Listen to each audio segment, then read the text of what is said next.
Good morning. It is Friday, the 10th of July.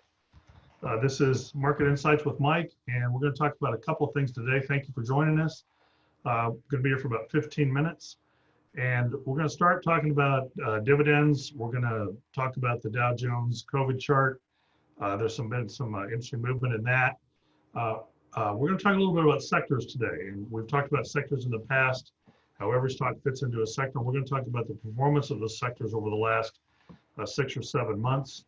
And then we're going to talk about the U.S. recovery chart as it relates to COVID, how we've done since the beginning of the year.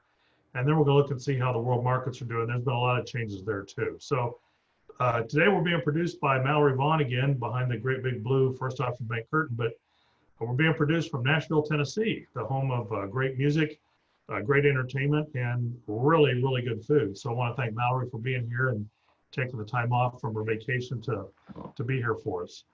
So let's talk about dividends. There's a lot of folks going around and they want to find dividends. They find that they believe dividends are an important piece, and they certainly are. When we look for dividends, we look for a couple of things, and that's kind of what I want to talk about. The dividend is basically profit sharing from the company. So they make profit.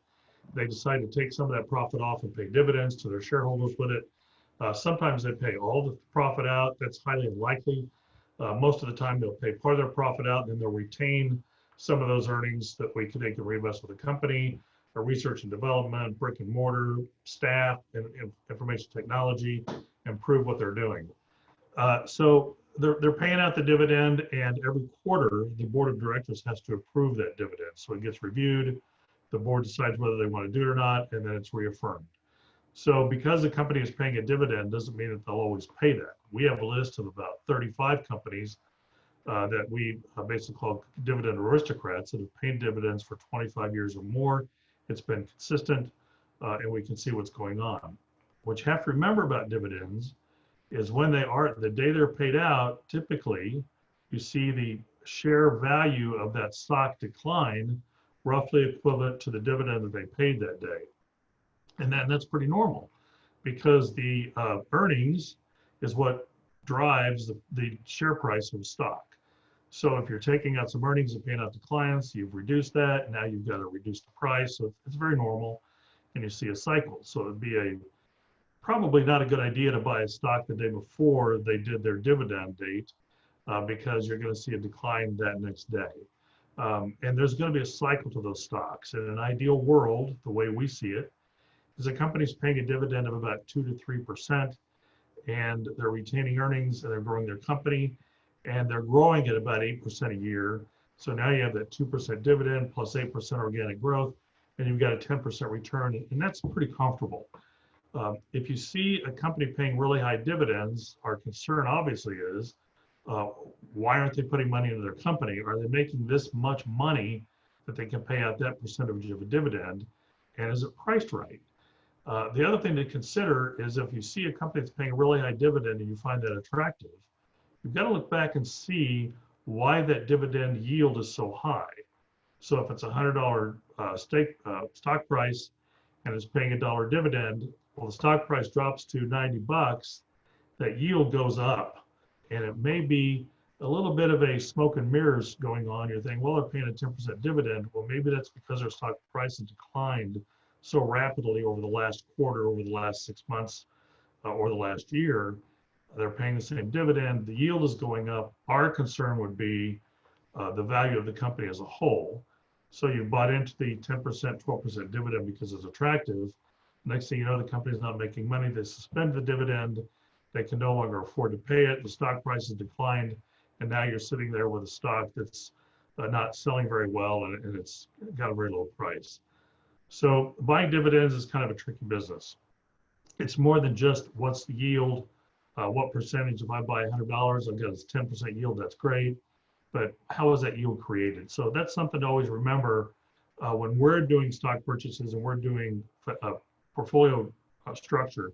That's what we look at. Where's the dividend coming from? Is it sustainable? How long have they been paying it? Have they been increasing it? Are they reinvesting in their company? The other side of companies that don't pay dividends at all, what are they doing? Well, they're putting all that profit back into the company.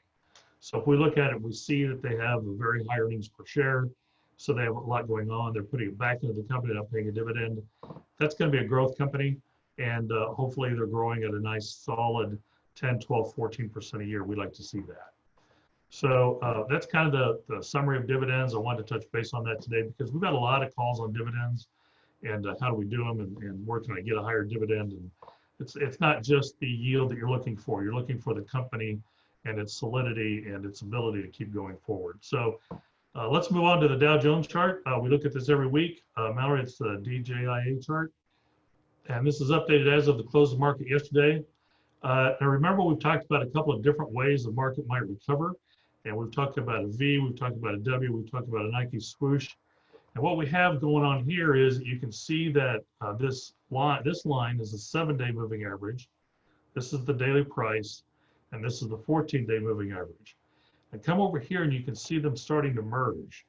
And that tells me a couple of things. One is that, pretty big volatility when you see this. But when you see them starting to flatten out together, the volatility looks like it's going away. That could be a good sign. That could mean that we're starting to flatten out a little bit. What you really want to see is you want to see back here, this is a little bit dramatic, but what you want to see is the daily price going above the moving average. And that shows you that you have a market that's expanding, and that's good. But what's good about here, while it doesn't show expansion, it shows that we aren't in a period where we're declining right now. So that's not a bad thing. And again, you got to look at this as you stand back and look at the forest and be careful not to look at daily movement. Today, we probably will see a down day. We've had a couple this week. Today, we probably will open down 150 to 180 points. And who knows where it's going to go from there. But the important part is here we flattened out. And I kind of like to see that and see a little bit of stability and then maybe prep us for later on. We do a lot of reading here every day. And one of the articles we read this week was from a pretty solid economist, great credentials, very smart guy. I've talked to him a couple times. I've met him a lot of times.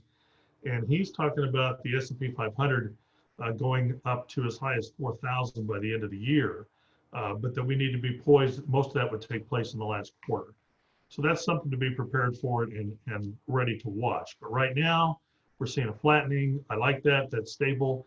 And I'd like to see this go through about Labor Day. So let's move on to sectors. And we've talked before about the sectors and what's going on with them.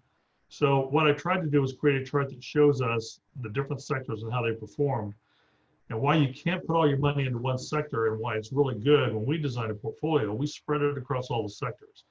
Because you can see here, this is 2019, this is the first quarter of 20, the second quarter of 20, and 20 year to date. And you can see technology pretty much is almost always at the top. And that's the way it's always been.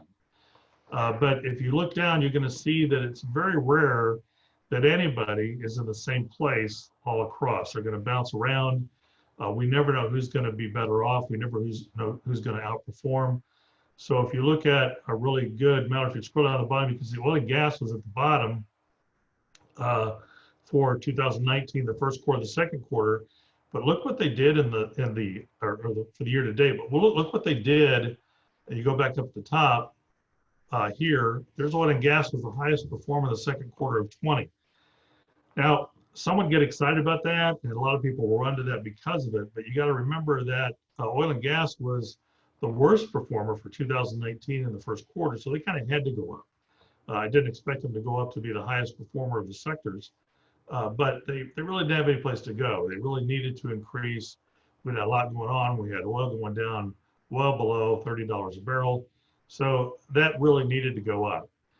So this is the things that we watch is sector balance. Do we want to be in them? How much do we want to be anywhere? Do we have any sectors that consistently are at the bottom? But that generally doesn't happen. It really depends on what's going on. There is a cycle to business.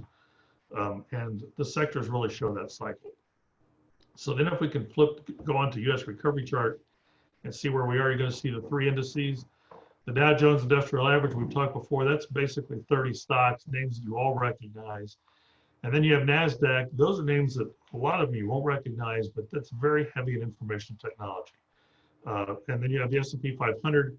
That's a really good benchmark for everything because that contains 500 companies, which is a good broad selection from the entire series of sectors. So it's a nice way to see how is the economy in general doing. And you can see that for 2020, we're down a little bit, 1.9%, but that's not really anything to panic about. The Dow is down a little bit more, but that's those 30 really big companies. And then NASDAQ is technology. That just generally the last couple of years have led the way. It's up 16.9% year to date. So you can see those are, while those aren't great numbers, they're not terrible numbers considering what we've been going through. And the next chart that she's going to pull up shows the world markets. And you'll see that as before, over here I've added where we are versus last week, and in this case, last 2 weeks, because we weren't here a week ago today. 2 weeks ago today, you can see that you've got Japan, and you've got UK, and then you've got Australia. Excuse me, all three of those are down from where they were 2 weeks ago. Everyone else is up. The great part about this is the United States, all three indices are up versus where they were 2 weeks ago. No, they're not up for the year. They're up from where they were 2 weeks ago. That's nice to see. The contradiction for that is our COVID cases are going through the roof. We're at hundreds of thousands of cases. We had days where we had 53,000 cases. And our concern obviously is that second wave that may hit. The other part to this is we may still be in the first wave. We may not have seen ourselves come out of it, and we need to be prepared for it. Here in Kansas, this morning at 10:30, there was supposed to be a meeting where Kansas was going to announce what their plans were for opening schools. That was postponed yesterday, and they postponed it, they hope, to sometime next week. They're trying to decide whether they can work with the CDC guidelines or how they'll adapt to it. The CDC guidelines are going to be pretty tough for the state to follow. So we're still waiting on that, and that's going to have something to do with what goes on in the economy. The other thing going forward is not just COVID itself and not just how we do schools and reopening, but also as to the election's going to come into play here. So you're going to start seeing a little more volatility come September. If we don't see some shakeout where we can see a solid winner in the election, you'll see volatility in the market continue until the first Tuesday in November, until the election's over, and then we'll have to make moves from there. So that's a lot of what's going on in the market today. Those are the insights we have for this week. We're looking at a lot of things. Again, we have quarterly reports coming in, mid-year reports, financials are going to start coming in. Earnings season is always a big time for us because we want to see how companies are doing. And I think, as I said before, this earnings season is important because you're going to have companies that have actually been in the COVID crisis for a full quarter, and we'll see whether they can weather that or not. And then we'll see how that's carrying out through our indices, and we'll be able to kind of determine that. We'll see some things that we'll be watching for, going back to the first topic, is companies that may start reducing dividends. We've got to be very cognizant that that's a possibility. If their profit is down, dividends are distribution of profit. And if their profit starts declining, then they'll start reducing those dividends. That makes the stock less attractive, and it may cause a significant decline in the stock price. These are all things that we have to take a look at and be cognizant of, be aware of, and be prepared for. And that's what we're doing here at First Option Bank Financial Services. So I hope this was informative. Hope you enjoyed it. We're looking for a hot weekend. Kind of enjoyed the storm yesterday. Everybody take care, wear your mask, and have a great week. Thanks for joining us. We'll see you next week.